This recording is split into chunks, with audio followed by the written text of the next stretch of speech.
பொறுமையா மனதை வைத்துக் கொள்ளுங்க. எவ்வளவு உங்களால அமைதியாக இருக்க முடியுமோ அவ்வளவு அமைதியா இருந்துட்டீங்கன்னா ஆட்டோமேட்டிக்கா அது காதுகள்ல ஒலித்து கொண்டே இருக்கும். அப்படியே அந்த சிந்தனைக்குள்ள நாம போக போறோம். வாழ்க வையகம், வாழ்க வையகம், வாழ்க வளமுடன். குரு வாழ்க, குருவே துணை. என்னை ஈன்றெடுத்த தாய்க்கும் தந்தைக்கும் எனது முதல் வணக்கம். எனக்கு அறிவு புகட்டிய ஆசான் வேதாத்ரி மகரிஷியின் பாதம் பணிந்து வணங்கி மகிழ்கின்றேன். குரு வாழ்க, குருவே துணை. நாம இன்றைக்கு அன்பு கருணை என்ற அடிப்படையில் இருந்து கொண்டு சிந்திக்க இருக்கிறோம்.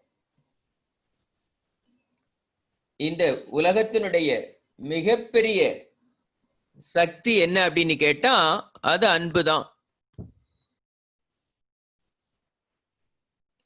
எந்த மனிதனையும் எளிமையாக தன்னுடைய கட்டுக்குள்ள கொண்டு வந்து விடக்கூடிய திறன் அன்பிற்குண்டு.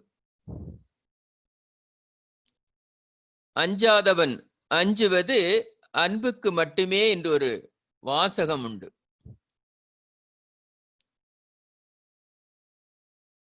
பெரிய பெரிய தாதாக்கள் கூட யாரேனும் ஒருத்தருடைய அன்பின் பிடியில் அகப்பட்டு மாய்ந்து போய்விடுவது உண்டு.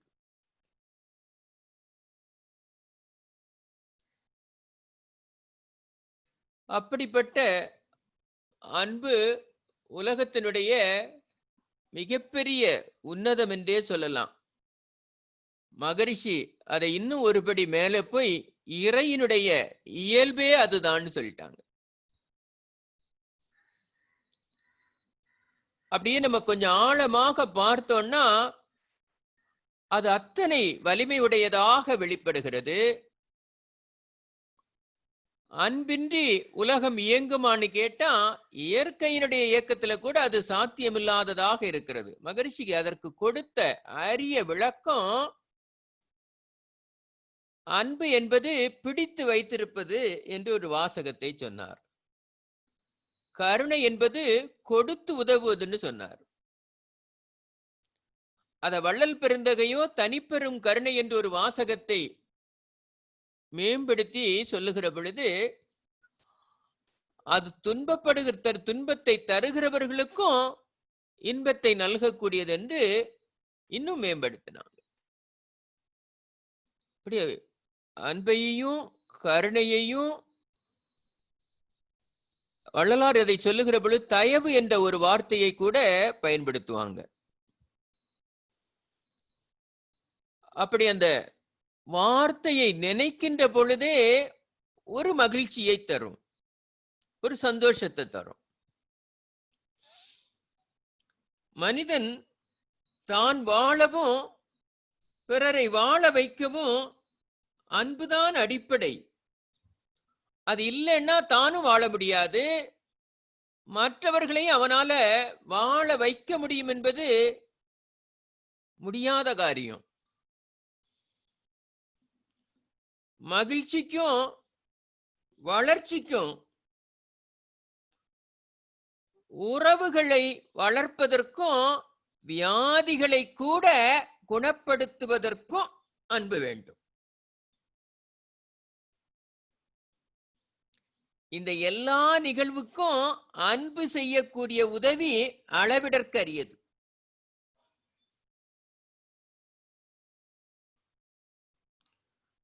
அதனாலதான் நம்முடைய இந்து மதமும் அன்பே சிவம் என்ற அந்த வாசகத்தை வெளிப்படுத்துகிறது போல. நான் அடிக்கடி நினைத்து நினைத்து பார்த்து மகிழ்வக்கூடியது பிடித்து வைத்திருப்பது அன்பு. கோழியை தான் எனக்கு அடிக்கடி ஞாபகம் வரும். அந்த கோழி தன்னுடைய குஞ்சுகளை அப்படியே தன்னுடைய ரெக்கைக்குள்ள பிடிச்சு வச்சுக்கும். அந்த ரெக்கைக்குள்ள இருக்கக்கூடிய அந்த குஞ்சு அது பசிச்சு அப்படி லேசா குரல் கொடுத்துன்னா இது அப்படியே அதை உதறி விட்டுக்கிட்டு கொஞ்சம் வெளியே வந்து அந்த மண்ணை கிளறும். கிளறி அதுல கீழே கிடக்கிற ஏதாவது ஒரு பூச்சி எடுத்து அது ஒரு குரல் கொடுக்கும். அந்த குஞ்சுகள் எல்லாம் ஓடி வந்த உடனே அதுக்கு கொடுத்து அதுங்க சாப்பிடுறத பார்த்துட்டு அப்புறம் கொஞ்சம் தவிர அடுத்த இடத்துல போய் லேசா கிளறும். அப்படி அந்த குஞ்சுக்கு கொடுத்து உதவுகிற அந்த மகிழ்ச்சி, அதுதான் கருணைன்னு சொன்னாரு.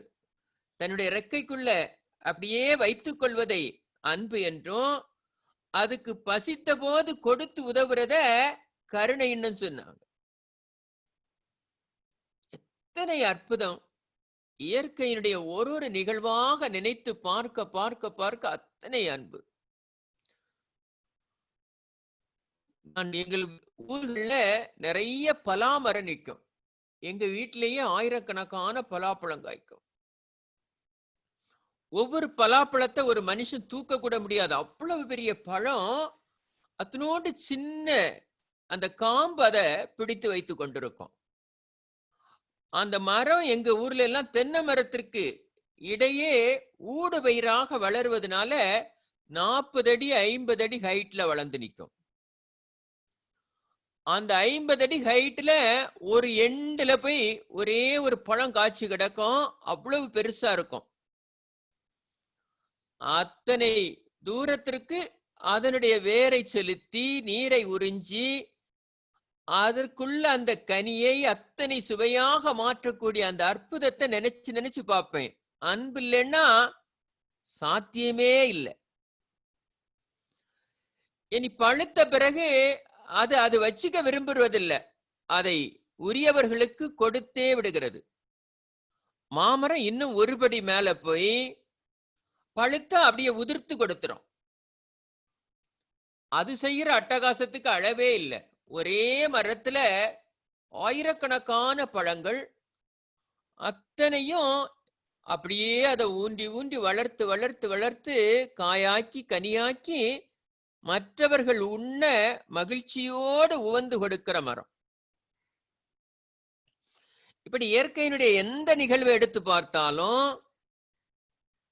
தான் உற்பத்தி செய்ததை தனக்கென்று எந்த மரமோ அல்லது எந்த இதுவுமே வைத்துக் கொண்டதில்லை. மற்றவர்கள் உண்ண மகிழ்ந்து கொடுக்கக்கூடிய திறனை பார்க்கிறோம் மனிதனை தவிர. இது நினைக்க நினைக்க அத்தனை மகிழ்ச்சியாக இருக்கக்கூடிய ஒரு நிலை. வீடுகள்ல உறவுகள் வந்தா ஓடி சென்று கையை பிடித்துக் கொள்வார்கள். அன்பின் வெளிப்பாடு. அப்படியே கையை பிடிச்சு முத்துவாங்க. அம்மாவினுடைய அன்புக்கு உலகத்துல ஈடே கிடையாதுன்னு சொல்லுவாங்க இல்லையா? எத்தனை குழந்தைகள் இருந்தாலும் எங்கேயாவது வெளியே போயிட்டு ஒரு 10 நாள் தாண்டி வந்தா போதும், போன உடனே அப்படியே பிடிச்சு போட்டு முத்து.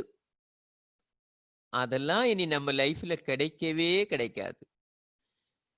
இப்ப உள்ள அம்மாக்களுக்கு அது தெரியுமான்னு கூட தெரியல.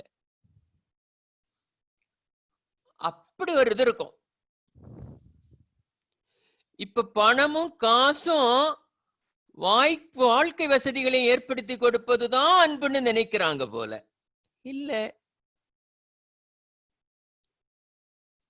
நான் ஒரு நாள் ஒரு வீட்டில பார்த்து கொண்டே இருந்தேன்.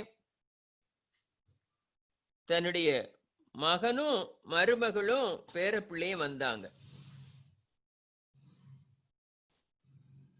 அந்த கிராமத்துல அந்த ஆயா பாட்டி அவங்க அம்மா சமைத்து கொண்டிருந்தாங்க.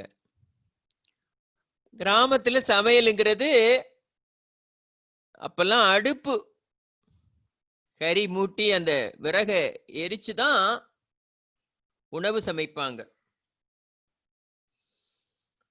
உணவு சமைக்கின்ற பொழுது அந்த அம்மாவுடைய முகத்துல எல்லாம் கரியெல்லாம் ஒட்டி இருக்கும். அந்த கைகள்ல பாத்தீங்கன்னா கறி இருக்கும். இவங்க சென்னையிலிருந்து வந்திருக்காங்க. பையன் பிள்ளை வந்திருக்கான்னு சொன்னோன்னு அந்த அம்மா ஓடி வந்தது. ஓடி வந்தோன்னு அந்த பேர பிள்ளை ஓடி போய் கழுத்துல தாவிக்குச்சு. ஆயான்னு சொல்லிட்டு அது முத்த அந்த ஆயா முத்தி முத்தி விட்டாங்க. இதை யார் பார்த்து கொண்டிருக்கிறா? தன்னுடைய மருமகள் பார்த்து கொண்டிருக்கிறா. முத்தி முடிச்சு இந்த குழந்தை இறங்கி கொஞ்ச நேரம் கழிச்சு கிட்ட வந்த உடனே அந்த பொண்ணு அந்த பையனை 2 அடி கொடுத்துட்டு சொல்லிச்சு, யூ நாஸ்டி, கொஞ்சம் கூட உனக்கு ஹைஜீனிக்கே தெரியல, நீ எதுக்கு சென்னையில வளர்றான்னே தெரியல, திட்டுச்சு. அந்த அம்மாவனுடைய முகம் மெதுவாக சுருங்கி போய்விட்டது. குழந்தை அழ ஆரம்பித்து விட்டது. அந்த தாயினுடைய அந்த பாட்டியினுடைய உடல்ல இருந்து வரக்கூடிய வியர்வைகளோ அல்லது அந்த தாயினுடைய ஸ்பரிசம் இந்த குழந்தையின் மேல படுவதோ விஷமல்ல. இது பந்தம்,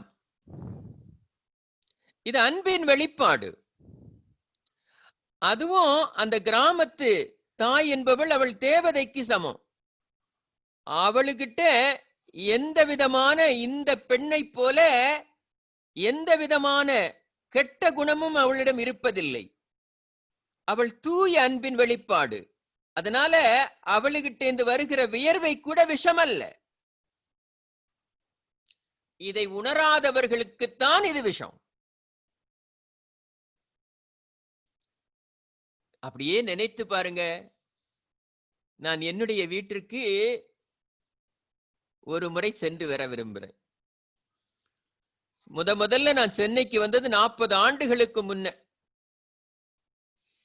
அங்கிருந்து எனக்கு 1 ஆண்டுகள் தூத்துக்குடி ஸ்பிக்ல ட்ரைனிங்காக அனுப்பிச்சாங்க. நான் தூத்துக்குடி ஸ்பிக்ல ட்ரைனிங் முடிச்சு ஊரை விட்டு வந்து 1.5 வருஷம் ஆயிடுச்சு. தூத்துக்குடியிலிருந்து ஊருக்கு போகலான்னு டியூட்டி முடித்த பிறகு கிளம்புற. அப்ப 40 ஆண்டுகளுக்கு முன்ன அப்ப பஸ் வசதி எல்லாம் அவ்வளவு கிடையாது. ஓரிரு பஸ் தான் உண்டு. இங்க கிராமத்திலேருந்து ஒரு 3 கிலோமீட்டருக்கு அந்த பக்கம் இறங்கி நடந்து நான் இரவு போகின்ற பொழுது மணி 12 ஆகிறது. மணி 12. நான் எங்களுடைய ரோட்ல போய் நின்ற உடனே நாங்க வளர்த்த எங்க வீட்டு நாய் ஓடி வந்தது. இன்னும் வீட்டிற்கு போறதுக்கு இன்னும் ஒரு 600-700 அடி தூரம் இருக்கிறது. அதற்கே அவ்வளவு அன்பு இருக்கிறது. என் ஸ்பரிசங்களை அது மோர்ந்து விட்டு ஓடி வந்தது. வந்து அது 2 கால்களையும் தூக்கி என் தோளிலே போடுகிறது. அந்த குழந்தையை அந்த தாய் அடித்தது போல என்னுடைய சட்டையை நீ அழுக்காக்கி விட்டாயே என்று நான் என்ன செய்ய முடியாது? இந்த நாயை அடிக்க முடியாது. அது அன்பின் வெளிப்பாடு அல்லவா? ஓடி வந்து 2 கால்களையும் தோல்ல போட்டுட்டு என்னுடைய மூஞ்சை என்னுடைய முகத்துல ஒரு நக்கு நக்கிக்கிட்டு காலை எடுக்கவே இல்லை. நான் நகரவே முடியல. ஒரு நிமிஷம் கழிச்சு அந்த கால்களை பிடித்து கீழே வச்சு மெல்ல அதனுடைய தலைய அன்பால் வருடி விட்டேன்.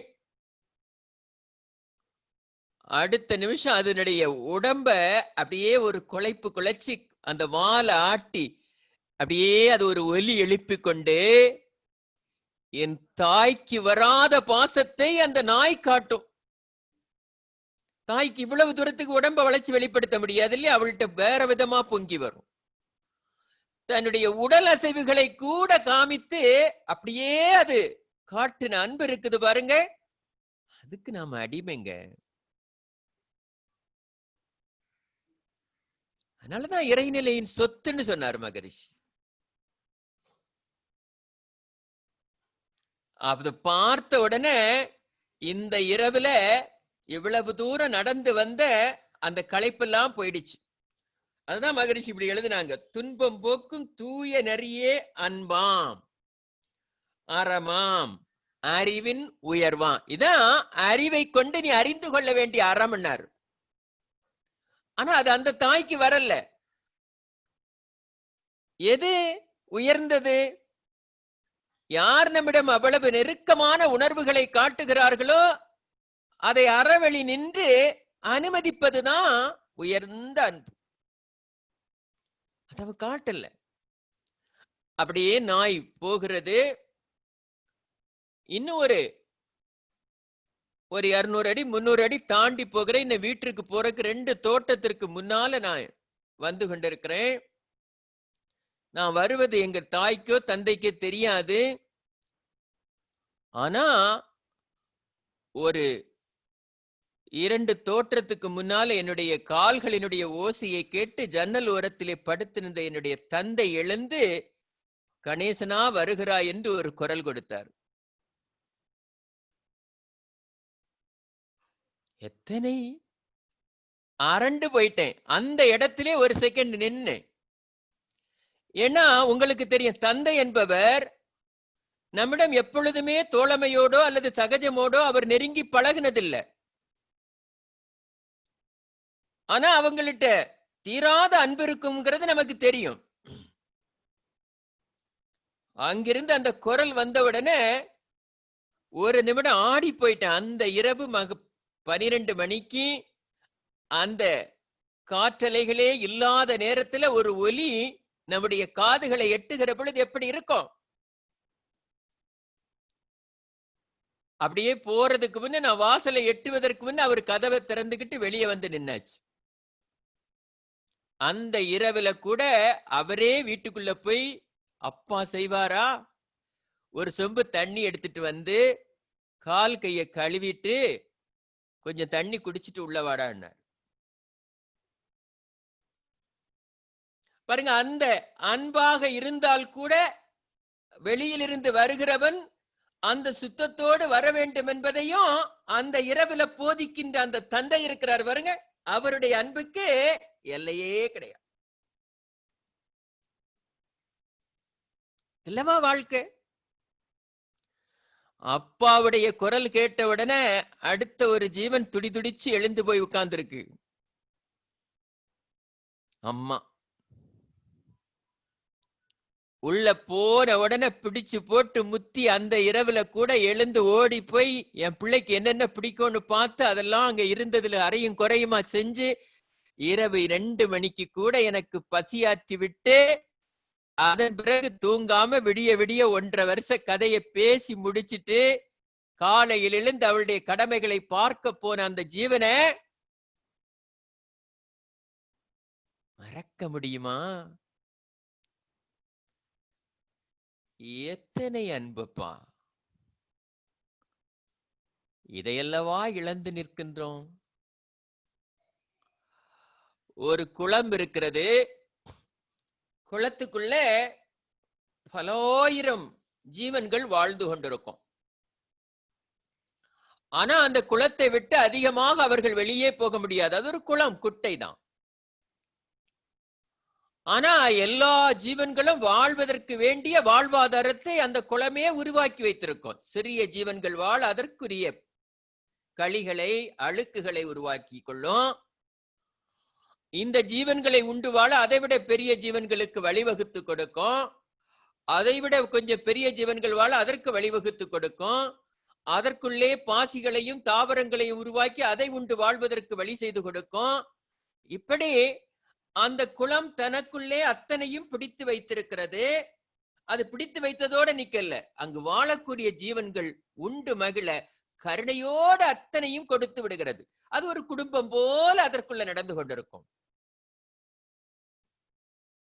எத்தனையோ பறவைகள் வரும், மீன் கொத்திகள் வரும், சிறிய மீனை பெரிய மீன் பிடித்து சாப்பிடும். அத்தனையும் அந்த குடும்ப உறவுக்குள்ளேயே நடக்கும்.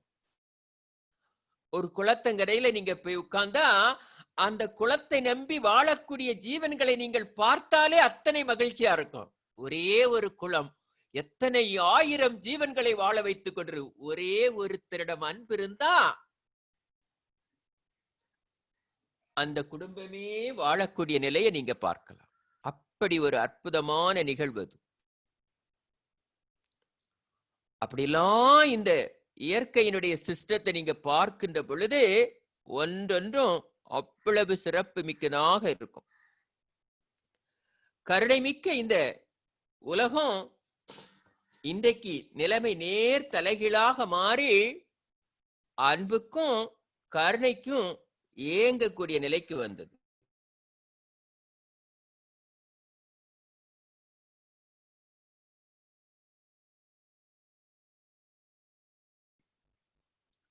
ஒரு பணியும் அன்பாக ஒரு மாட்டை நீங்க அப்படியே வெல்ல வருடி விட்டா பணியாத மாடு கூட பணியும். அதனாலதான் பால் கறக்க போறதுக்கு முன்ன என்ன செய்வாங்கன்னு கேட்டா அப்படியே மெல்ல மாட்டினுடைய முதுக லேசா வருடி விடுவாங்க, மெல்ல தடவி கொடுப்பாங்க. அப்படி தடவி கொடுத்த உடனே அது அப்படியே மெல்ல உடம்பெல்லாம் சிலிர்க்கும். அப்படியே அது பால் எடுப்பதற்கு தடையில்லாது தன்னை கொடுக்கும். அதே போலதான் வீடுகள்ல வளர்க்கக்கூடிய பூனைகள், நாய்கள் இதெல்லாமே மனிதரிடமிருந்து அன்பைத்தான் பெற்றுக் கொண்டிருக்கிறது. அதைத்தான் அது எதிர்பார்த்து கொண்டிருக்கிறது. ஓடி பக்கத்துல வந்த உடனே அப்படியே மெல்ல ஒரு தடவி தடவி விட்டோம்னா அதுக்கு அத்தனை மகிழ்ச்சி வரும். ஆனா அப்படி விலங்குகளோட இயற்கையோட எல்லா நிகழ்வுகளிலையும் இந்த அன்பு நிறைந்திருப்பதை நீங்க பார்க்க முடியும். அது மட்டுமில்ல, ஆனா அன்புக்காக பணிவிடை செய்து அன்புக்காக ஏங்கும் மனைவிக்கு கணவன் ஒரு அன்பான வார்த்தையை சொல்லவோ அன்பாக வருடி விடவோ தயங்குகிறான். மனைவி எதற்காவது அடி போட்டு விடுவாளோ என்று பயப்படுகிறான். சினிமா, புடவை, நகை என்று பட்டியல் நீளுமோ என்ற உள்ளுணர்வினுடைய அச்சம் இருவரிடம் அன்பை பரிமாற தடையாக உள்ளது.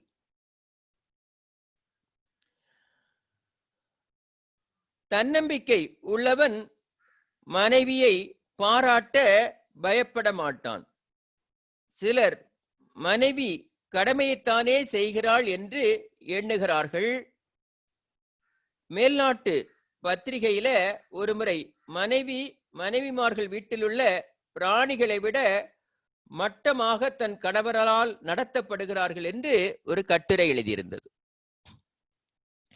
சில இடங்கள்ல இது கூட உண்மையாகவே இருக்கிறது. மற்றவர்களிட ஒதுக்கக்கூடிய நேரத்தை, மற்றவர்களிடம் காட்டக்கூடிய அன்பை, தன்னை நேசிக்கின்ற, தனக்காக தன்னுடைய வாழ்க்கையை அர்ப்பணித்துக் கொள்ளுகின்ற இந்த ஜீவன்களிடம் காட்டுவது மிக மிக குறைவு. இது மிகப்பெரிய இழப்பாக கூட கருதலாம். ஆனா இந்த அன்பு என்பது இறைநிலையின் வெளிப்பாடு என்று சொன்னேன். இறையே நம்மிடம் அன்பாக இருக்கிறது. இங்கே நம்மிடம் அன்பு காட்டுவதற்கு ஒரு ஜீவன் தான் இருக்கிறது. நம்முடைய வாழ்க்கையில உங்களுக்கெல்லாம் இன்னும் நாட்கள் செல்ல செல்ல இது புரியும். சற்று வயதானவர்களுக்கு இது புரியும். ஒரு காலகட்டத்தில நம்முடைய குழந்தைகள் நம்மை விட்டு சென்று விடுகிறார்கள். நாமும் உரிமையோடு அவர்களுக்கு விடை கொடுக்கிறோம். அவர்களுடைய வாழ்க்கையை அவர்கள் வாழ வேண்டும் என்று நாம நினைக்கின்றோம். அதற்காக இன்றைய காலகட்டங்கள்ல பல நாடுகளுக்கும் நம்மை விட்டு பல ஊர்களுக்கும் சென்று அவர்கள் தன்னுடைய வாழ்க்கைகளை தொடங்குகிறார்கள். ஆனா நம்முடைய குறிப்பிட்ட வயதை நாம் கடந்தவுடனே தனிமை நம்மளை மிகுந்த வேதனைக்கு ஆளாக்கி விடுகிறது. அப்போது இந்த இரண்டு ஜீவனும் தான் ஒருவரை ஒருவர் நேசிப்பதாக, ஒருவரை ஒருவர் காக்கின்ற கடவுளாக காட்சி தருவாங்க. ஆனா இந்த இருவருக்கிடையில அந்த உறவு பலமாக இருந்துடுச்சுன்னா, அந்த நேசிக்கிற திறன் அவர்களுக்குள்ள அதிகமாக இருந்துடுச்சுன்னா, அந்த வாழ்க்கைக்கு எல்லையே கிடையாது. நான் அடிக்கடி நினைத்து பார்ப்பதுண்டு, நம்முடைய கிராமங்கள்ல தாத்தாயும் பாட்டியும், அந்த பாட்டி உட்கார்ந்து அந்த வெத்திலையை இடிக்கும். அந்த வெத்திலையை இடிச்சுக்கிட்டு காலையில இது 5:30 மணிக்கு நடக்கும். 5:30 மணிக்கு நடக்கும் முதல் வெத்திலை. அது இடிச்சுக்கிட்டு அத கையில எடுத்து வச்சு பார்க்கும். செவக்கல்லைன்னா அப்படியே பக்கத்துல படுத்து, கட்டில படுத்து கிடக்க கிழவனை 4 திட்டு திட்டம். வெத்தில என்ன செவக்கல்ல, நீ என்ன நினைக்கலையான்னு கேட்கும். அதை அடிச்சு பிடிச்சு எந்திரிச்சு அப்படிலாம் இல்லையேன்னு சொல்லும். மீண்டும் அந்த வெத்திலையை போட்டு 4 இடி இடிக்கும். இடிச்சுக்கிட்டு மீண்டும் கையில எடுத்து வச்சு பார்க்கும். இப்ப செவந்திடுச்சுன்னு சொல்லி அந்த கையில அந்த வெத்திலையை வச்சு 2 பங்கா பிரிக்கும். பிரிச்சுட்டு அது ஒரு பங்கு வாயில போட்டுக்கும், அந்த தாத்தா கிட்ட ஒரு பங்கு கொடுக்கும். ரெண்டும் அந்த வெத்திலையை மென்னு அப்படியே பேசிக்கிட்டே இருப்பாங்க. என்ன பேசுவாங்கன்னு தெரியும். நமக்கு இப்ப பேசுவதற்கே எதுவும் இல்லை. அவர்களுக்கு இத்தனை வயதிலையும் பேசுவதற்கு வார்த்தை இருக்கிறது. அதான் அன்பின் வெளிப்பாடு. இங்க பேசுவதற்கு வார்த்தை இல்லை, அங்கே பேசுவதற்கு வார்த்தை இருக்கிறது. அது அன்பாக வெளிப்படுகிறது. அத்தனை வயசுல கூட பாருங்க, அந்த தாத்தாக்கு ஒரே ஒரு பழக்கம் இருக்கும். மாலை வேளைகள்ல மெதுவாக சென்று டீ கடையில போய் ஒரு டீ குடிக்கிற பழக்கம் இருக்கும். ஆனா அந்த தாத்தா கிட்ட பங்க்சுவாலிட்டி இருக்கும், டைமிங் மெயின்டைன் பண்ற ஒரு பழக்கம் இருக்கும். அது நமக்கிட்ட இப்ப சுத்தமா கிடையாதுங்கிறது வேற விஷயம். அப்ப அந்த நேரத்துக்கு போயிட்டு நேரத்துக்கு வந்துருவாங்க. அது எந்த நண்பர்களை பார்த்தாலும் எதை பார்த்தாலும் நான் 6 மணிக்கு வருவேன்னு சொல்லிட்டு போனா 6 மணிக்கு வந்துருவாங்க. ஏன்? இங்க ஒரு ஜீவன் காணலைன்னா துடி துடிச்சு போகும்னு தெரியும். அப்படி என்னைக்காவது ஒரு நாள் யாராவது அந்த கரெக்டா அந்த வர நேரத்துல அவங்க நண்பர்கள் யாராவது வந்து மாட்டிக்கிட்டு அது கொஞ்ச நேரம் பேசிக்கிட்டு இருந்தா, அந்த நேரம் வந்தோன்னு அந்த பாட்டிக்கு ஒரு பரபரப்பு வரும். அப்படியே துடிக்கும். பேராண்டி இங்க வாடா, தாத்தாவை இன்னும் காணோம், நேரம் இருட்டிடுச்சு, கொஞ்சம் போய் பார்த்துட்டு வந்துட்டாங்க. வேற என்ன சொல்லுவான்? போக்கலை, உனக்கு வேற வேலை இல்லைன்னு. ஆனா அது ரொம்ப உஷாரா ஹேண்டில் பண்ணும். உனக்கு 5 காசு தரேன், போகும்போது ஒரு சாக்லேட் வாங்கிக்க, போய் தாத்தாவை கூட்டு வந்துடும். 5 காசுன்னு இந்த குழந்தை என்ன செய்யும்? ரெடின்ட்டோம். பாருங்க, 5 நிமிஷம் காணலைன்னா கூட அப்படி துடிதுடித்து போகிற அளவுக்கு அவர்களிடம் அன்பு நிறைந்திருந்தது. அதனாலதான் அவங்களுக்கு அவ்வளவு சீக்கிரத்துல மரணம் வருவதில்லை. ஏன்னா இருவரும் ஒருவருக்கொருவர் அன்பை பகிர்ந்து கொண்டு ஸ்ட்ரெஸ் இல்லாம, மன அழுத்தங்கள் இல்லாம, குழப்பங்கள் இல்லாம, மனோதைரியத்தோடு வாழ்வதற்கு இந்த அன்பு பயன்பட்டது. இப்ப காலம் செல்ல செல்ல தனிமை ஒரு குடும்பத்திலும் முதியவர்களை வாட்டுகிறது. அன்பு காட்டுவதற்கும் அரவணைப்பதற்கும் யாரும் இல்ல. விளைவு பெரும் துன்பமாக மாறிவிடுகிறது. குடும்பத்துல அன்றாடம் அன்பை பரிமாறிக்கொள்வதில் மிகுந்த குறைபாடு காணப்படுகிறது. உங்களுடைய குழந்தைகளை கட்டி தழுவி அரவணைத்தீர்களா என்று ஒரு கேள்வியை ஒரு முறை ஒரு பத்திரிகை எழுப்பியது. இவ்வாறு செய்தால் குழந்தைகள் ஆரோக்கியமாக பெற்றோருடன் பாசத்தோடு வளர்வார்கள். முன்னாடி எல்லாம் அப்படி உண்டு. நம்ம காலையில எழுந்த உடனே அப்படி குழந்தை எந்திரிச்சு வந்தோன்னா அம்மாக்கள் என்ன செய்யும்? அப்படியே கட்டி பிடிச்சு கொஞ்ச நேரம் அப்படி பிடிச்சுப்பாங்க. அந்த ஸ்பரிச உணர்வை, தாயினுடைய ஸ்பரிச உணர்வை குழந்தைகளுக்கு அப்படியே கொடுப்பாங்க. அந்த உணர்வு அந்த குழந்தைக்கு அதீத பாசத்தை தாயின் மேல ஏற்படுத்தும். அதெல்லாம் இப்பெல்லாம் அவசர அவசரமா தட்டி எழுப்பி அடிச்சு பிடிச்சு எங்க அனுப்பிடுறது, ஸ்கூலுக்கு அனுப்பிடுவோம். அப்ப அப்படியே அந்த மெல்ல குழந்தைய அணைச்சி பாசத்தோடு மெல்ல ஒரு முத்தம் கொடுத்து அந்த குழந்தைகளை ஸ்கூலுக்கு போயிட்டு வான்னு சொல்லி அனுப்புகிற பொழுது அந்த எச்சரிக்கைகளை சொல்லி அனுப்பக்கூடிய அந்த பாசம் அளவிடற்கரிய. பறவைகள் நாம் அடிக்கடி பார்ப்பேன். நம்முடைய கிராமங்கள்ல மைனா போன்ற பறவைகள் எல்லாம் குஞ்சு பொரிக்கின்ற காலத்துல ஒரு பறவை இந்த குஞ்சுகளுக்கு காவலாக இருக்கும், இன்னொரு பறவை நீண்ட தூரம் சென்று இரை தேடி கொண்டு வரும். அது இரையை கொண்டு வந்த உடனே அந்த குஞ்சுகள் அப்படியே அந்த வாய் பிளந்து கத்தும், அந்த வாய்க்குள்ள உணவை கொடுக்கும். பார்ப்பதற்கு சில விஷயங்கள் ஆச்சரியமாக இருக்கும்.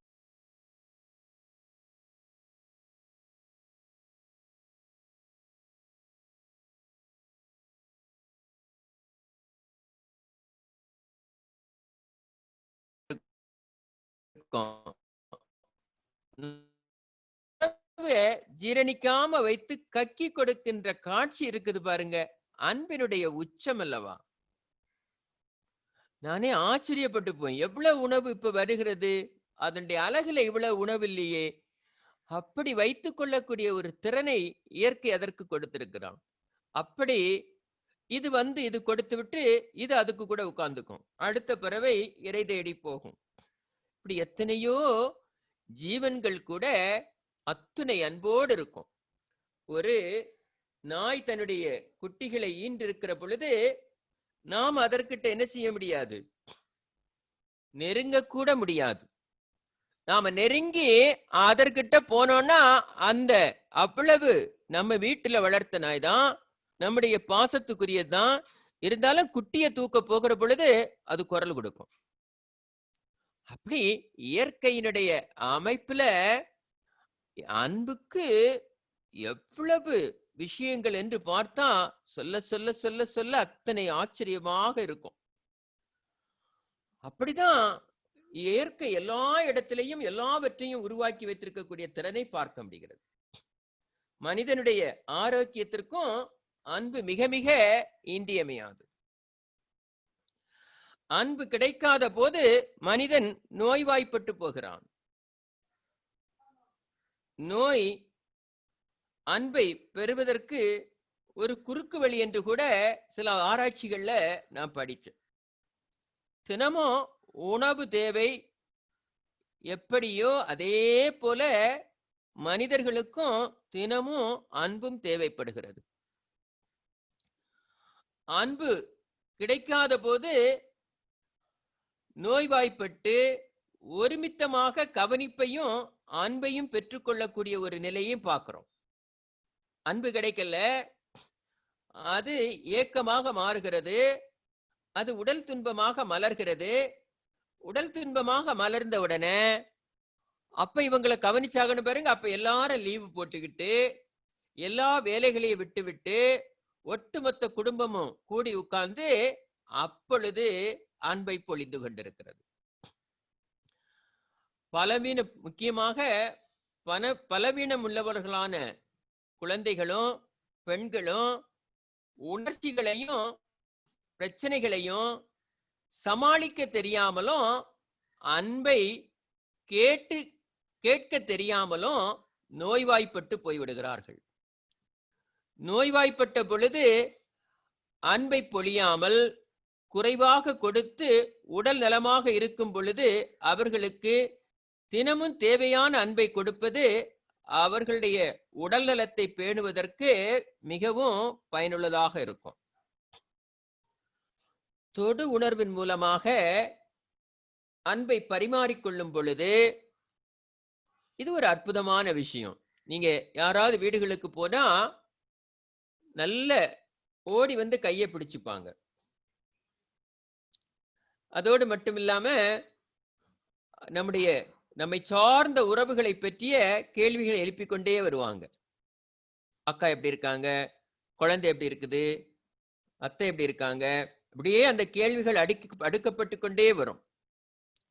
அப்படி ஒவ்வொருத்தரையும் அவர்களுடைய நிலைகளையும் விளக்க விளக்க விளக்க நமக்குள்ள தானா அந்த அன்பு பூரிப்படுக்கும். அது அன்பை பெறுபவனுக்கும் ஒரு சந்தோஷமாய் உணர்வை உண்டாக்குகிறது. அது மட்டும் இல்லாம ஒரு துன்பத்திற்காக ஒரு துன்பம் இருக்கிறதுன்னா இந்த அன்பு அந்த வியாதியை கூட சில நேரத்துல குணப்படுத்தி விடக்கூடிய திறன் படைத்ததாக இருக்கிறது. பாருங்க, உடம்பு சரியில்லாதவங்கள்ட்ட அந்த காலத்துல எல்லாம் போன உடனே ஒண்ணும் இல்ல, உங்களுக்கு இன்னும் ஒரு 2 நாளையில வீட்டுக்கு போயிடலான்னு சொல்லிட்டாங்க, நீங்க நல்லா ஆயிடுவீங்கன்னு சொல்லுவாங்க. இப்பெல்லாம் போனா கேக்குறான், இந்த ஆஸ்பத்திரியா வந்து படுத்துட்டான்பா, உனக்கு எப்படிடா இந்த நோய் வந்துன்னு கேட்பான். நோய் யாருக்கு எப்பொழுது எப்படி வரும்னு யாரும் என்ன செய்ய முடியாது, சொல்ல முடியாது. நெகட்டிவாக பேசியே அன்பை விதைப்பதற்கு பதிலாக வெறுப்பை விதைத்து இருக்கின்ற நோயை அதிகப்படுத்திவிடக்கூடிய சமூகமாக காட்சி தருகிறது. வியாதிகளை குணப்படுத்துவதில் 90% 90% அன்பின் பங்கு, 10% தான் மருந்தினுடைய பங்கு. இதை புரிந்து கொண்டா போச்சு, முடிஞ்சு. அன்பு நமது தசைகளையும் மற்றவர்களது தசைகளையும் தளர்த்துகிறது, இரத்த ஓட்டத்தை பெருக்கி கிருமிகளை எதிர்க்கும் சக்தியை அதிகரிக்கிறது என்று ஆராய்ச்சிகள் சொல்லுகிறது. வியாதியஸ்தரை குணப்படுத்துவதில் அன்பு ஒரு பெரிய சாதனை செய்கிறது. கோபமும் படபடப்புமாக இருப்பவரை சாந்தமாக்கி அவருக்குள் இருக்கக்கூடிய இரத்த அழுத்தம், குடல் புண், வலிகள் போன்ற வியாதிகளை குணப்படுத்துகிறது. மருந்தினுடைய தேவையும் குறைந்து கொண்டே வந்துடும். இதெல்லாம் அன்புல தான் சாதிக்க முடியும்.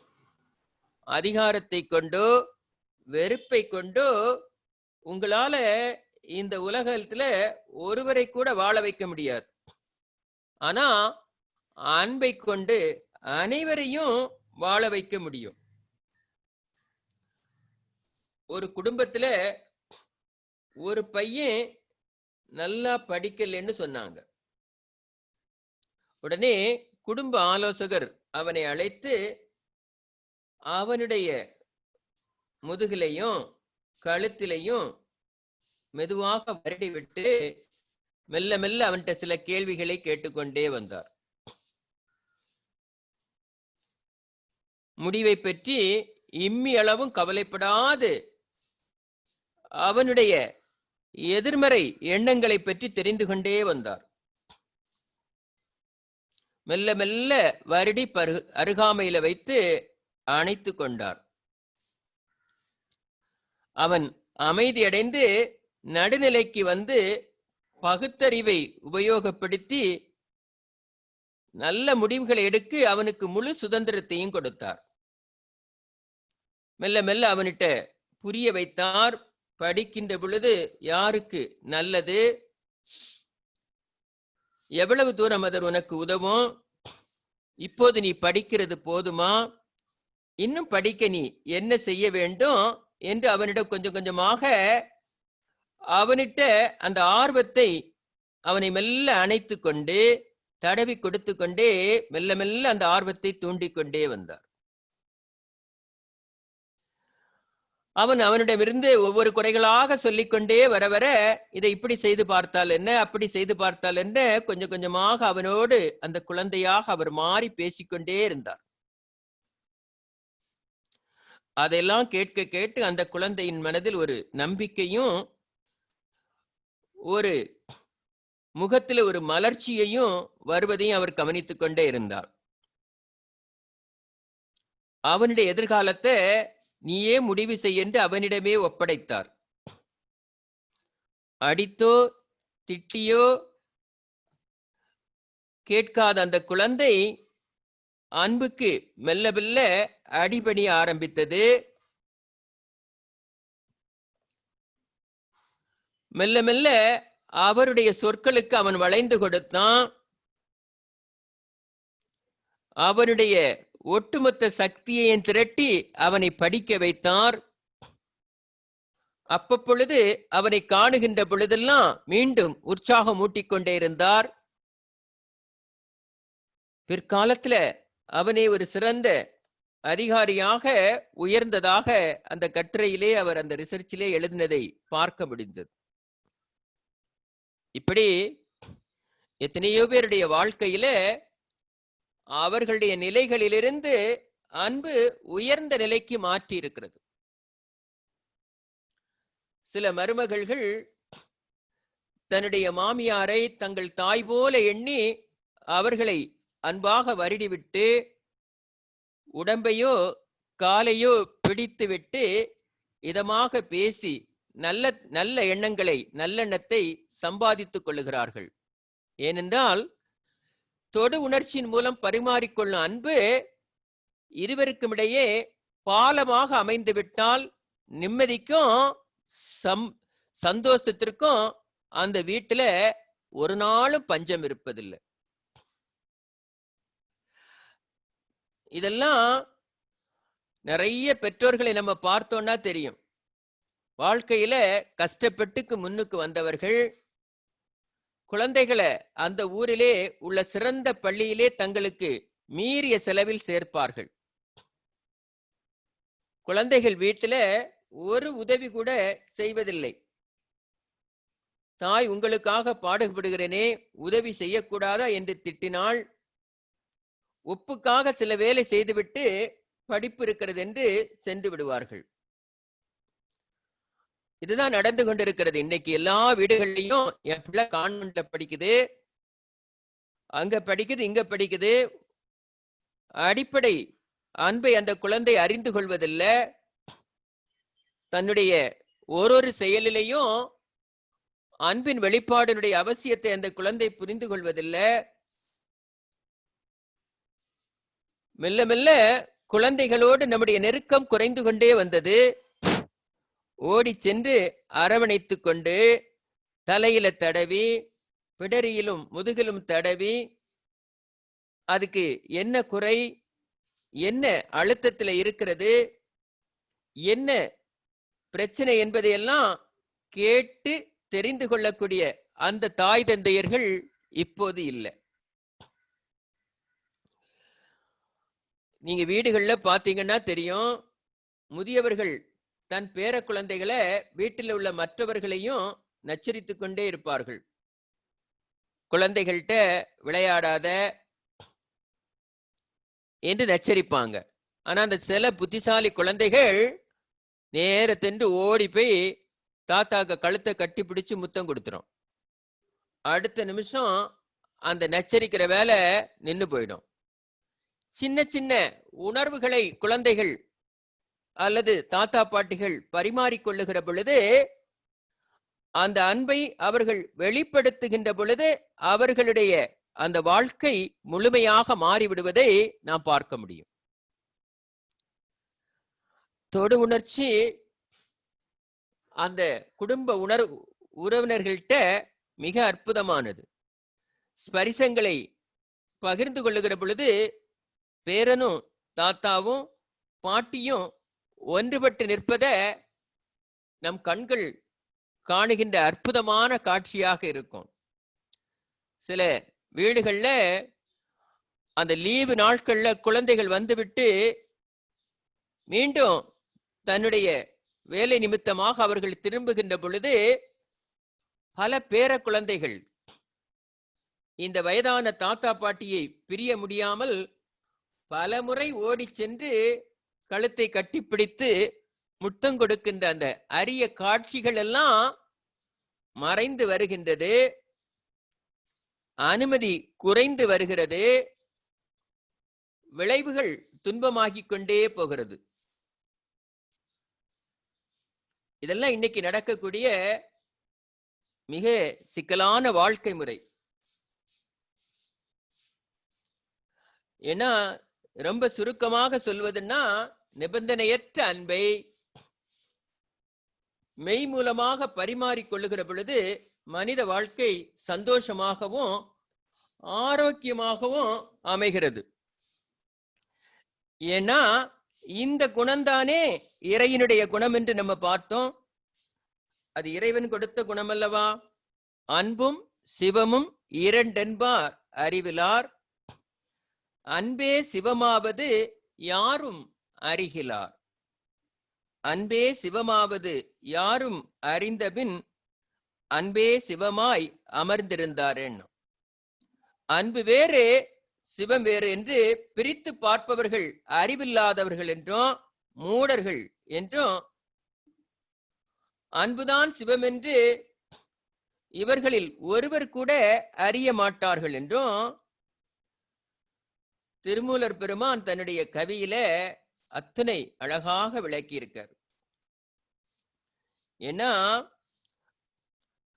அன்புதான் சிவமென்று இவங்க அறிந்து கொண்டால் பிறகு இவர்களே அன்புருவாய் சிவமாய் ஆனந்த வெள்ளத்துல மிதப்பார்கள். சித்தர்கள் இறைவனை அன்பின் திருவுருவமாக கண்டனர். என்ன, இது ஒண்ணும் பெரிய விஷயம் இல்லை. இந்த உலகத்துல இங்க கொடுக்கப்பட்டிருக்கிறது அத்தனையும் நீங்க நினைச்சு பாருங்க.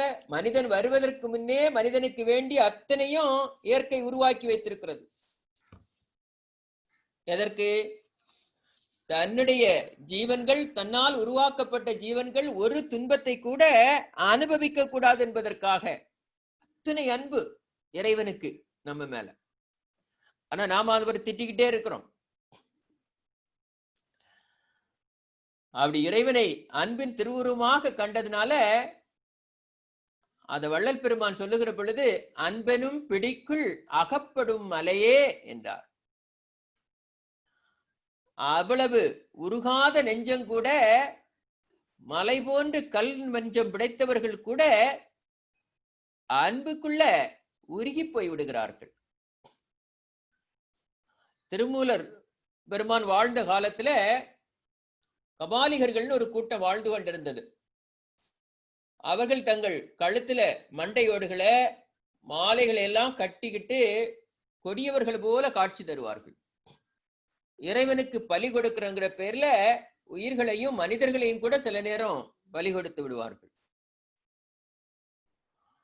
அந்த காலகட்டத்துலதான் நாயன்மார்கள் தோன்றி இவர்களுடைய கொட்டத்தை அடக்கி உயிர் பலியினுடைய தவறான எண்ணங்களை புரிய வைத்து மக்களை அந்த நிலைகளிலிருந்து திசை திருப்பினார்கள். எந்த உயிரையும் இறைவன் பலி கேட்பதில்லை. இறைவன் அன்பே உருவானவன். எனவே அன்புதான் இறைவனாக இருக்கிறது நமக்குள்ள. அந்த இறை குணத்தை நாம் வெளிப்படுத்த வேண்டும் ஒழிய வந்த வழியில ஏற்பட்ட மிருக குணங்களை நாம் வெளிப்படுத்த கூடாது என்று பெரும் இயக்கத்தை தொடங்கினாங்க. எல்லா மதங்களும் அதைத்தான் போதிக்கிறது. கிறிஸ்தவர்கள் கூட கடவுள் என்பது அன்பு என்றார்கள், காட் இஸ் லவ். இஸ்லாமியர்கள் கூட அல்லாவின் திருநாமங்களில் ஒன்றான அவரை ரஹீம் என்று அழைக்கிறார்கள். கருணையும் அன்பும் உள்ளவர் என்று இதற்கு அர்த்தம். அனைவருக்கும் அன்பின் முக்கியத்துவம் பற்றி தெரிகிறது. ஆனால் அதை எவ்வாறு காண்பிப்பது, எவ்வாறு பரிமாறிக்கொள்வது என்று தெரிவதே இல்லை. குழந்தைகளுக்கு அவர்களிடம் அன்பு காட்டுவது என்றால் அவர்களுக்கு நல்ல உணவும் உடையும் படிப்பும் நவீன வசதிகளும் கொடுப்பது என்று எண்ணுகிறார்கள். அதுதான் அன்பின் வெளிப்பாடாக நினைக்கிறாங்க. கேட்ட போதெல்லாம் காசு கொடுப்பதுதான் அன்பினுடைய வெளிப்பாடாக நினைக்கின்ற இந்த குடும்பங்கள், இந்த குழந்தைகள் படித்து வாழ்க்கையில் முன்னேறுவதற்காக கட்டாயப்படுத்துகிறார்கள். ஆனால் சந்தோஷம் என்பது பொருள் சார்ந்ததல்ல, உங்களுடைய நிர்பந்தங்கள் சார்ந்ததும் அல்ல. இது மனம் சார்ந்த நிலை, பணம் சார்ந்த நிலை அன்று. முன்னேற்றம் என்பது அதிக உடைமைகள், பணம் சம்பாதிப்பது என்பது நிறைய பேருக்கு இந்த தவறான எண்ணங்களை கொண்டிருக்கிறார்கள். அப்படி இல்லாம எல்லா உயிரையும் தன்னுயிர் போல் நேசிக்கிற அந்த பழக்கத்தை குழந்தைகளிடம் உருவாக்க வேண்டும்னாரு மகரிஷி. அனைத்துயிரும் ஒன்று என்று அறிந்த அடிப்படையில் ஆற்றும் கடமையெல்லாம் அன்பின் செயலாகும்னார் மகரிஷி. எல்லா உயிரையும் தன்னுயிர் போல நேசித்து நீங்க செயல்படக்கூடிய ஒவ்வொரு செயலும் இறைவனுக்கு செய்யக்கூடிய செயலாகும் அப்படின்னார். ஆனால் நாம் என்ன செய்து கொண்டிருக்கிறோம்? பொருட்களை வாங்கி கொடுப்பதும் நவீன வசதிகள் செய்வதும் அன்பு என்று நினைக்கிறோம். அது அன்பல்ல. அன்பு என்பது நிபந்தனையின்றி உள்ளத்திலிருந்து உண்மையாக வெளிப்படும் ஒரு உன்னதமான செயலாகும். உள்ளத்திலிருந்து ஒன்றையும் எதிர்பார்க்காமல் வெளிப்படக்கூடிய ஒரு தூய நெறி அன்பு. மிகவும் சக்தி வாய்ந்த உயர்ந்த தெய்வீகமான ஒரு செயல்தான் அன்பு ஆகும். குழந்தைகள் வெற்றியடைய தொடர்ந்து கட்டாயப்படுத்தும் பொழுது அவர்கள் அந்த மன அழுத்தங்களுக்கு உள்ளாகி அந்த நெருக்கடிகளுக்கு பலியாகி அவர்கள் டிப்ரெஷன் போன்ற உடல் அல்லது மனவியாதிகளுக்கு ஆளாக நேரிடுகிறார்கள். அன்பை காட்டுவதாக நினைத்து நிர்பந்தங்களையும் தன்னுடைய ஆசைகளையும் கட்டாயம் என்ற பேர்ல குழந்தைகள் மேல திணித்து நேர்மறையான விளைவுகளை இந்த குழந்தைகளுக்கு ஏற்படுத்தி விடுகிறார்கள். இன்னைக்கு நாம் பல பேரை சந்திக்கின்ற பொழுதெல்லாம் இந்த சூழ்நிலைக்கு தள்ளப்பட்டதை பார்த்து, அடிக்கடி ஒரு இயந்திரத்திற்கு எவ்வாறு ஓய்வு தேவைப்படுகிறதோ அதே போல குழந்தைகளுக்கும் சிறிது நேரம் அது போன்ற செயல்களிலிருந்து ஓய்வு கொடுத்து உங்களுடைய அன்பை, நிபந்தனையற்ற அன்பை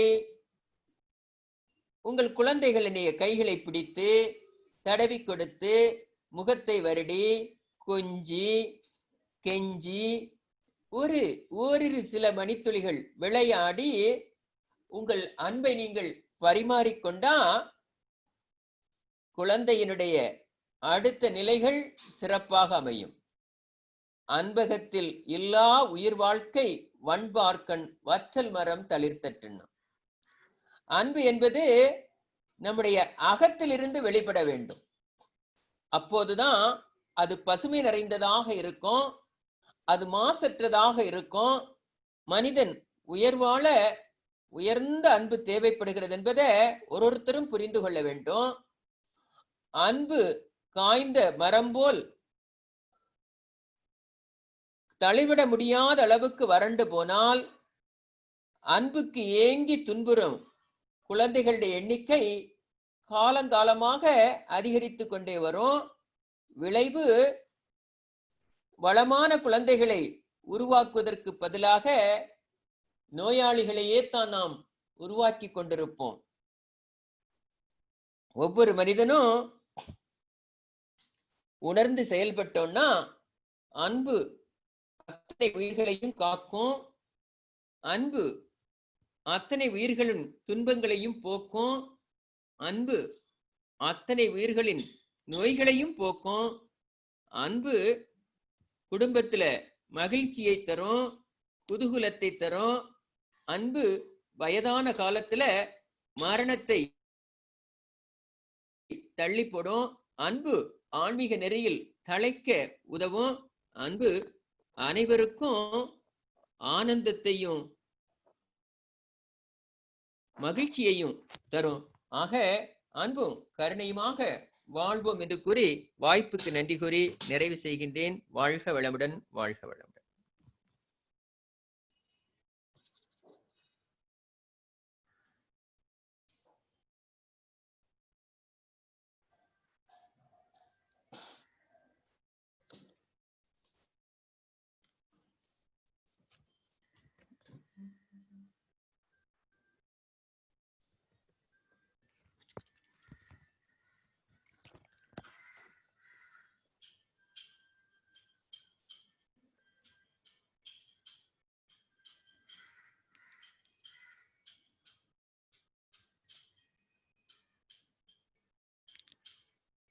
வாழ்க வளமுடன் ஐயா.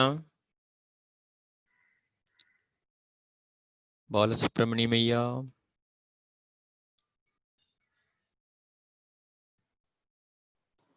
வாழ்க வளமுடன். வாழ்க வளமுடன் ஐயா. வாழ்க வையகம், வாழ்க வளமுடன். நண்பர்கள் ஹேண்ட் ரைஸ் பண்ணிருக்காங்க ஐயா. அத செல்லம் தியாகராஜன் அட்மிட் பண்ணிக்கணுமா ஐயா? வாழ்க வளமுடன் ஐயா. சென்னையில இருந்து ஐயா. ஐயா, இன்னைக்கு உங்களுடைய அன்பின் வெளிப்பாடு ரொம்ப அவ்வளவு அருமையா இருந்தது ஐயா. எங்கெல்லாம் பழைய எதுக்கு அப்பா அம்மா உறவுகள், நீங்க போனவொடனே உங்க அப்பா அம்மா எல்லாம் எப்படி வருவாங்க ஓடி வந்து எல்லாரும் அன்பை வெளிப்படுறது, அந்த நாய் வீட்டுல உள்ள நாய் முதல்ல இது பண்றது, பறவை குழந்தை அந்த குட்டிகளுக்கு இது பண்றது எல்லாம் ஞாபகம் வந்து ஐயா. நானும் பார்த்திருக்கேன் அந்த பறவைய அழக வச்சு ஊட்டுறதெல்லாம். அப்ப அப்பா அம்மாவை பத்தி நீங்க சொல்லும் போது எனக்கும் எங்க அப்பாவுடைய நினைவுகள்லாம் வந்துச்சு ஐயா. உண்மையிலேயே வள்ளுவரும் சொல்லியிருக்காளே, அன்பிற்கும் உண்டோ அடைக்கும் தாள் ஆழ்வர புன்கணீர் பூசல் தரும்னு. அந்த அன்புக்கு வெளிப்பாடு குழந்தைங்களை பத்தி சொன்னீங்க இல்லையா, பேர குழந்தைங்க பத்தி, அது எல்லாத்தையும் அவ்வளவு அன்பையா, அன்புக்கு இவ்வளவு இருக்கு, இவ்வளவு இது இருக்கிறத பத்தி ஒன்னையும் அப்பா இன்னைக்கு எக்கச்சக்கமா ஐயா. இவ்வளவும் அப்படியே கேட்க கேட்க மனசே இன்னும் இன்னைக்கு ஃபுல்லா ஆனந்த கடல் தாயா எனக்கு. இன்னைக்கு எல்லாம் அவ்வளவு மகிழ்ச்சி, காலையில இருந்து அப்படியே மகிழ்ச்சி கடல்ல தான் தெளிச்சுக்கிட்டே இருந்தேன் ஐயா. உண்மையிலேயே உங்களுடைய அன்பின் வெளிப்பாடை பத்தி இவ்வளவு பேசுனது ஐயா. இப்படி ஒரு பொக்கிஷத்தை கடவுள் எங்களுக்கு கொடுத்திருக்கிறாரு. நீங்க நீண்ட காலம் அன்பு அன்போடு ஆயுளோடு அன்போடு வாழ்றோம் ஐயா. ஐயா வாழ்க வளமுடன் ஐயா. வாழ்த்த எனக்கு வார்த்தையே வரல ஐயா. அன்பை பத்தி இவ்வளவு அற்புதமா பேசுனீங்க ஐயா. ஐயா நீங்க வாழ்க வளமுடன் ஐயா. வாழ்க வளமுடன்மா. வாழ்க வளமுடன். நன்றிங்கம்மா. ஜோதி லட்சுமி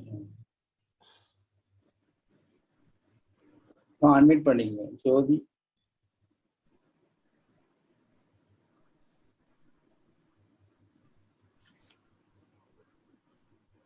வாழ்க வளமுடன்.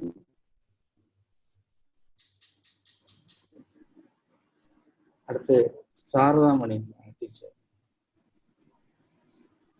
வணக்கம். வாழ்க வளமுடன் பாலசுப்ரமணியம் ஐயா. வாழ்க வளமுடன்.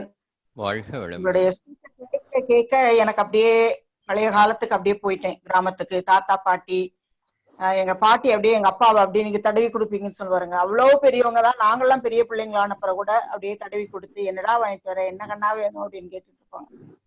அந்த நினைவுகள் எல்லாம் வந்தது. அதெல்லாம் நம்மளுடைய இந்த தலைமுறை அல்லது நமக்கு அடுத்து வந்திருக்கக்கூடிய தலைமுறை எல்லாம் மிஸ் பண்றாங்களேன்னு ஒரு பெரிய வருத்தமும் வந்தது.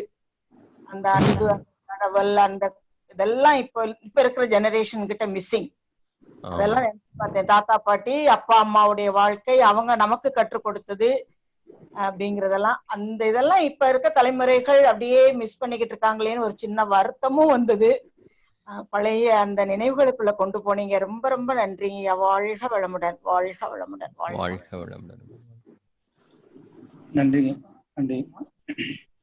அடுத்து சுகந்தி.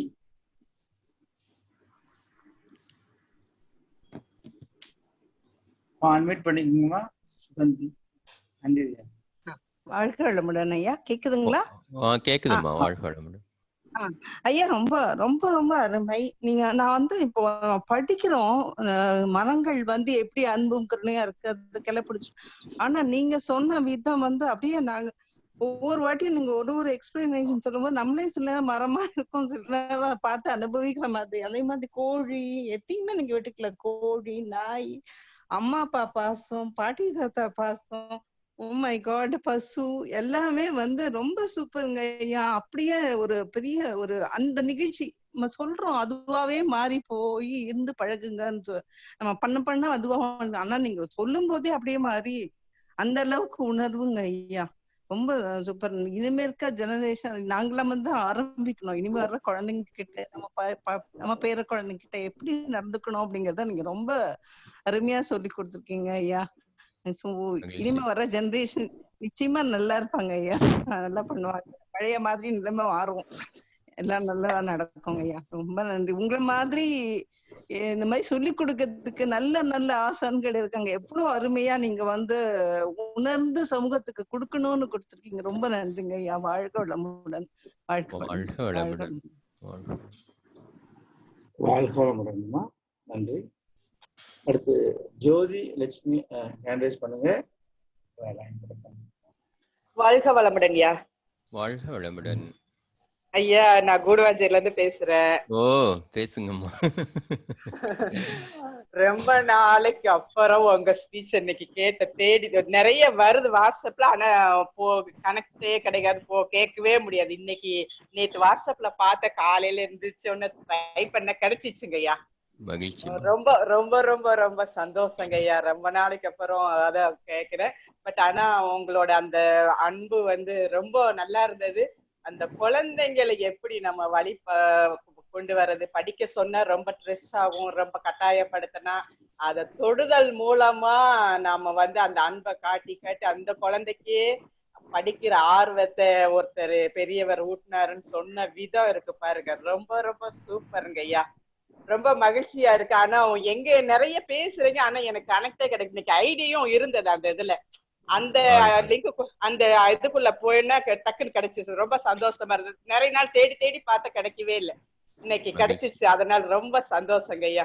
உங்களுடைய தொண்டு சிறக்க வாழ்த்துக்கள் ஐயா. என்னுடைய வாழ்த்துக்கள். வாழ்க வளமுடன் ஐயா.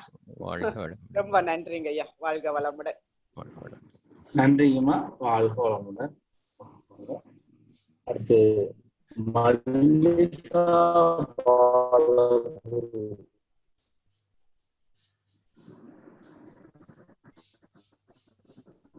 அட்மிட் பண்ணிக்கீங்க. ஐயா வாழ்க வளமுடன் ஐயா. வாழ்க வளமுடன். நான் கீழ்கட்டளை ட்ரஸ்ட், சென்னை கீழ்கட்டளை ட்ரஸ்ட்ல இருந்து பேசுறேங்க ஐயா. சொல்லுங்கம்மா. இது வரைக்கும் அன்பை பத்தி இப்படி யாரும் பேசியிருப்பாங்கன்றதே எனக்கு ரொம்ப டவுட்டா இருக்குங்கய்யா. அப்படியே எல்லாம் நாங்க அன்பு மழையிலேயே காலையில இருந்து பூரிச்சு ரொம்ப ரொம்ப புலகாங்க அடைஞ்சிட்டோம் ஐயா. அதுவும் நாங்கெல்லாம் 70+. அந்த காலத்துல எல்லாம் போனுக்குன்னு இந்த வீடியோ காலு இதெல்லாம் ஒண்ணுமே கிடையாது. வருஷம் ஒரு தடவை தான் நாங்க ஆச்சி தாத்தா வீட்டுக்கு போவோம். அப்ப விடிய விடிய விடிய விடிய விடிய பேசுவோம் பாருங்க அந்த ஒரு வருஷம் கதையும். ஐயோ அதெல்லாம் மறக்கவே முடியாது. நீங்க எல்லாத்தையுமே நினைப்புட்டீங்க. இன்னைக்கு ஃபுல்லா நாங்க இதே சிந்தனை தான் எங்களுக்கு, இதே சிந்தனை தான் ஐயா. நீங்களும் உங்கள் அன்பு குடும்பமும் வாழ்க வளமுடன் ஐயா. வாழ்க வளமுடன். வாழ்க வளமுடன். வாழ்க வளமுடன். ஐயா தலைவர் நடராஜன் ஐயா அவங்க பேசுறாங்க. ஐயா வாழ்க வளமுடன். வாழ்க வளமுடன் ஐயா. எல்லாரும் அன்புல திளைக்க வச்சுட்டீங்க ஐயா. அதுதான் தேடிக்கிட்டு இருக்கிறோம். தேடிக்கிட்டு இருக்கிறதுக்கு நமக்குள்ளேதான் இருக்கு. அது இதயத்துக்குள்ளேயும் உள்ளத்துக்குள்ளேயும் இருக்கு. அது நிறைஞ்சு இருக்கிறத மறுபடியும் மேல நிறைய வச்சுட்டீங்க. ரொம்ப சந்தோஷம். 70 பேர் மக்களை 70 கோடி மக்களும் நிரம்பட்டையாது. ஆமா ஆமா. நன்றிங்க ஐயா. இந்த சப்ஜெக்ட் அருமையான சப்ஜெக்ட், நல்ல டாபிக். ஆமா எல்லாருக்கும் இது கிடைக்கட்டும். மகிழ்ச்சி மகிழ்ச்சி. நன்றிங்க ஐயா. வாழ்க வளமுடன். வாழ்க வளமுடன். நன்றிங்க ஐயா. அது செல்வி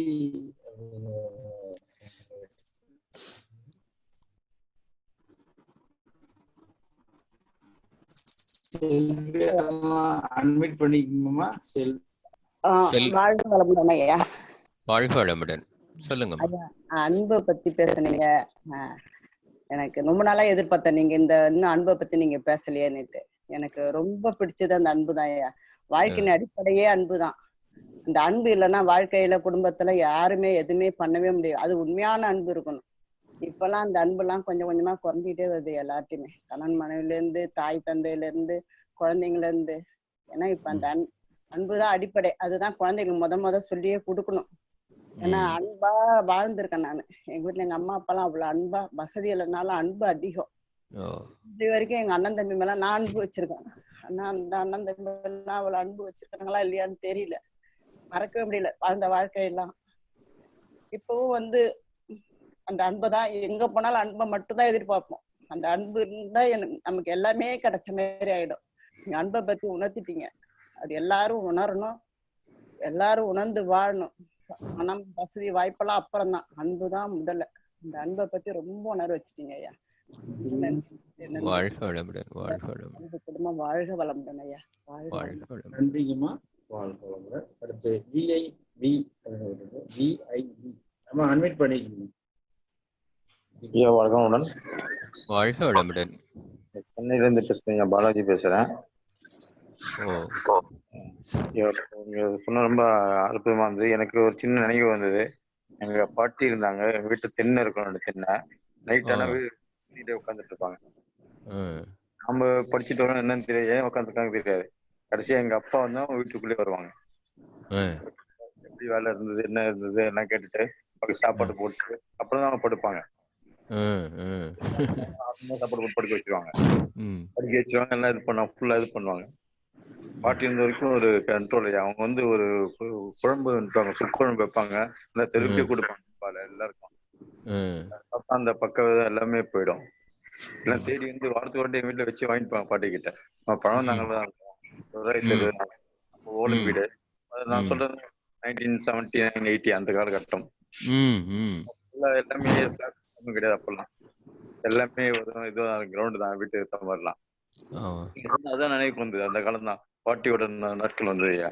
ஆமா ஆமா. நான் பாட்டி நினைச்சு கூட பார்த்தது இல்ல. இப்ப நீங்க பேசும்போது அந்த நினைவு வந்தது. ரொம்ப நன்றி. வாழ்க வளமுடன். வாழ்க வளமுடன் ஐயா. வாழ்க வளமுடன். நன்றி ஐயா. வாழ்க வளமுடன். முருகன் ஐயா, ஐயா அட்மிட் பண்ணிக்கங்க. முருகன் ஐயா.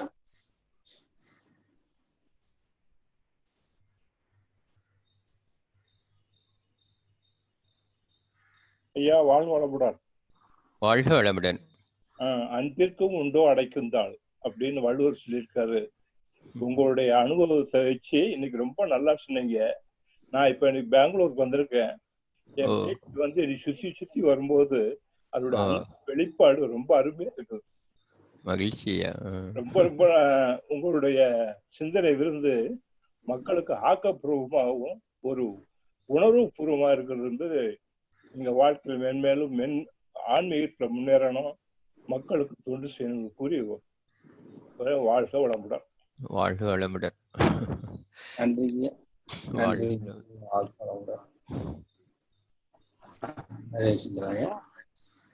வாழ்க வையகம். வாழ்க வையகம். வாழ்க வளமுடன். நண்பர்களே, கடந்த 2 மணி நேரமாக நமக்கு தவம், அதை தொடர்ந்து அருமையான அன்பின் வெளிப்பாடாக சிந்தனை. இந்த நிகழ்வை நடத்திருந்த ஐயா அவர்களை நாம் வாழ்த்தி மகிழ்வோம். அனைவரும் துரிய நிலையிலிருந்து ஐயா அவர்களை வாழ்த்துவோம்.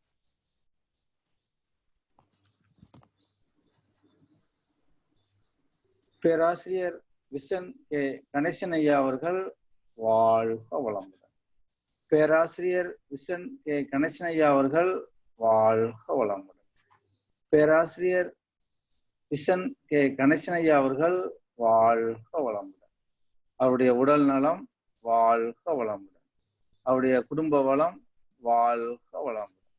அவருடைய ஆன்மீக தொண்டு வாழ்க வளமுடன். அவருடைய தொண்டு மென்மேலும் சிறக்க இறையர்களும் குருவர்களும் ஐயாவுக்கு துணை புரியட்டும். வாழ்க வளமுடன். இந்த இணைப்பில் இணைந்திருந்த அன்பர்களும் அன்பு குடும்பங்களும் வாழ்க வளமுடன்.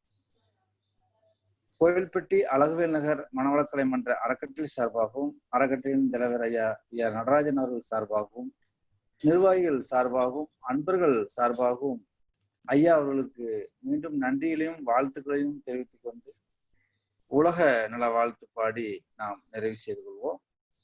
உலக நல வாழ்த்து.